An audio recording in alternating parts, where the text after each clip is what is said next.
विनंती आहे आपण या ठिकाणी प्रबोधनात्मक गीत सादर करावं.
सध्या आपण बघतो की या भारत देशामध्ये विषमतेचं वारं सध्या जास्तच वाहते. समतेचा महासूर्य असलेल्या तथागत सिद्धार्थ गौतम समतेचा महासूर्य असलेल्या तथागत सिद्धार्थ गौतम बुद्धाच्या देशामध्ये नको नको ते बुवा बाबा आता डोकं वर काढतायत. काल परवा ते बागेश्वर धाम नावाचं काहीतरी भुकलं. त्याच्यानंतर अनिल मिश्रा नावाचा नालायक माणूस म्हणतो की बाबासाहेबांना घटनाच लिहिली नाही. या देशाच्या सरन्यायाधीशाला चप्पल फेकून मारल्या जाते. या देशामध्ये बाबासाहेबांच्या संविधानाच्या प्रत्यांची राख रांगोळी केली जाते, जाळल्या जातं. आणि अशा वेळी बाबासाहेबांचा हा समाज झोपलेला आहे. झोपलेल्याला उठवता येतं हो, झोपलेल्याला उठवता येतं, पण झोपेच्या सोंग घेतलेल्याला उठवावं कसं, हा सगळ्यात मोठा प्रश्न आहे. आणि म्हणून आंबेडकरी चळवळीसाठी आता रात्रच नाही दिवसच नाही तर मध्यरात्र सुद्धा वैरायचं. म्हणून आता आपण काय केलं पाहिजे, काय केलं पाहिजे, जाग झालं पाहिजे. कारण जो सोते हुए रहते हैं उनको कोई नहीं समझ सकता. जो सोते हुए रहते हैं उसे कोई नहीं समझ सकता. जो लोग जिंदा होते वो कभी मरते नहीं और जो मरते वो कभी जिंदा नहीं होते. आपण बाबासाहेब चळवळ जीवन ठेवलेले लोक आहोत. एकदा स्वतःसाठी टाळ्या वाजवा. कारण आता थोड्या वेळा पहिला सांगितलं की बाबासाहेबांनी आम्हाला 1956 ला तथागत सिद्धार्थ गौतम बुद्धाच्या जागतिक धम्माच्या छायेखाली टाकलं. बाबासाहेबांनी 14 ऑक्टोबरला स्वतः दीक्षा घेतली आणि 16 ऑक्टोबरला तुम्हा असंख्य लोकांना दीक्षा दिली. या 2 दिवसाच्या धम्मक्रांतीनंतर बाबासाहेबांची ही धम्मक्रांती आता येत्या निवडणुकीच्या नंतर आता जनगणना होते. कधीपासून सर, 16 मे पासून या देशामध्ये जनगणना होते. अगोदर गायी मोजल्या, आता माणसं मोजायचं काम सरकार करणार आहे. त्यामुळं आगामी जनगणनेमध्ये आपल्या जातीच्या कॉलमच्या नंतर येणाऱ्या धर्माच्या कॉलम मध्ये फक्त आणि फक्त बौद्धच टाका. आपली ओळख काय, आपली ओळख काय, आणि बौद्धांना आता काय करायचं, जाग राहायचं आहे, जाग. आणि म्हणून कवी म्हणतात आणि जाग असावं आणि जाग जाग असावं. कशासाठी? हे घरात भरात सारखे लोक आपल्या बोकांडी बसून येऊन आपल्याला काय करायचंय? आणि जाग असावं. हे भीमाचं पिल्लू जाग असावं. जाग असावं.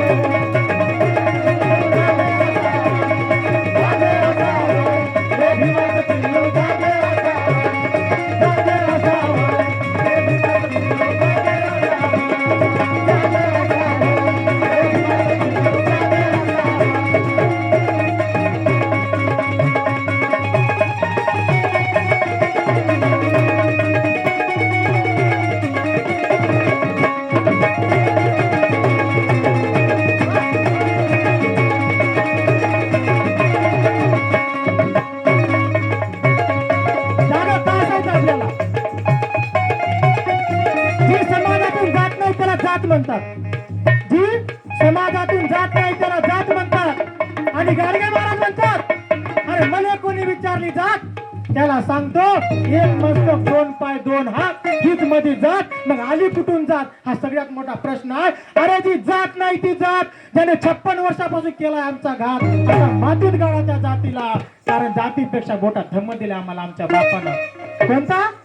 महाकरुणिक तथागत सिद्धार्थ गौतम बुद्धाचा सगळ्यात मोठा वैभवशाली हा धम्म दिलाय. आणि तोच धम्म 12व्या शतकात समता श्रेष्ठ महात्मा बसवनांनी तथागत सिद्धार्थ गौतम बुद्धाचा धम्म आपल्या वचन साहित्यातून सांगला आहे.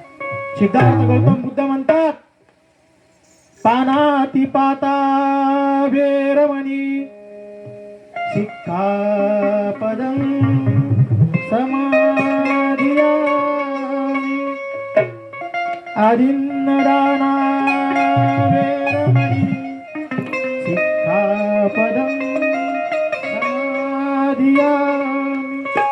बुद्धानं सांगितलं कामाला ईश्वर माना. आणि आमचे महात्मा बसवण्णा म्हणतात, काय कवय कैलास, तुमचं काम हेच तुमचं ईश्वर आहे, जगात दुसरा कोणता ईश्वर नाही. आणि आम्ही मात्र काय करतो? गाणे भेटतो हम आएंगे, कारण गाणे आणायचेच पैसे घेतो. जात साऱ्या भूमीची आता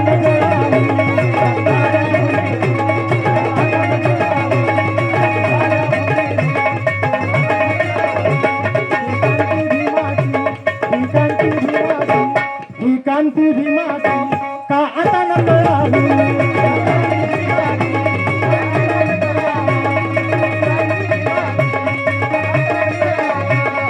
कांतीसाठी आता तुम्ही कंबर कसावं, कांतीसाठी आता कंबर कसावं. आणि जाग असावं. काय? आणि जाग असावं. हे भीमाचं पिल्लू जाग असावं.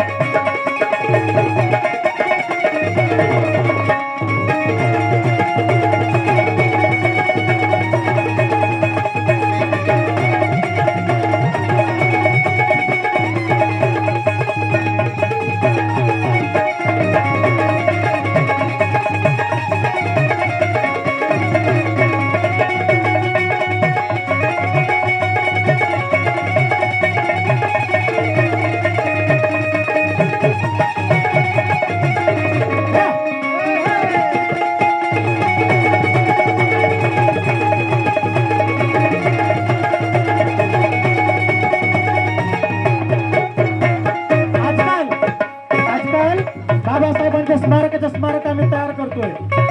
देशातले सगळ्यात मोठे पुतळे बाबासाहेबांचे होतात. पण आमचे कवी मित्र म्हणतात, अरे भीम पुतळ्यात नाही भीम पुस्तकात मिळेल. पुतळ्यात नाही भीम पुतळ्यात नाही भीम पुतळ्यात भीम पुस्तकात मिळेल. तुमचं बुडा सकट जळल तवा तुम्हा भीम. तुमचं बुडा सकट जळल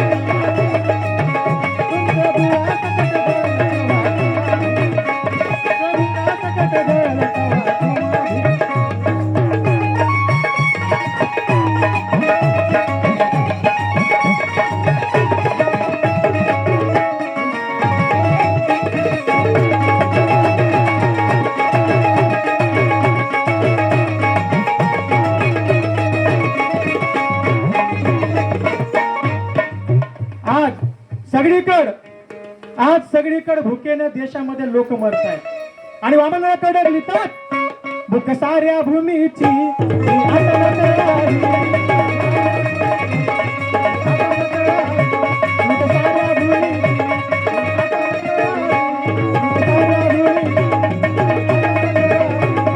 अशा ऋतूच्या मानगुटीवर जाऊन बसावं. अशा ऋतूच्या मानगुटीवर आणि जागे असावं हे भीमाचं पिल्लू जागे असावं. जागे असावं, भीमाचं पिल्लू जागे असावं. जागे असावं, हे भीमाचं पिल्लू जागे असावं. वामन कर्णक म्हणतात आज वामन प्रमाण रामाला फिरावे. रामाला फिरावे, रामाच्या पिलाने आता कुणाला डरावे. रामाच्या पिलाने आता कुणाला डरावे. अरे पिलानुकीच्या मानगुटीवर जाऊन बसावं. पिलानुकीच्या मानगुटीवर जाऊन बसावं. जागे असावं हे भीमाचं पिल्लू जागे असावं.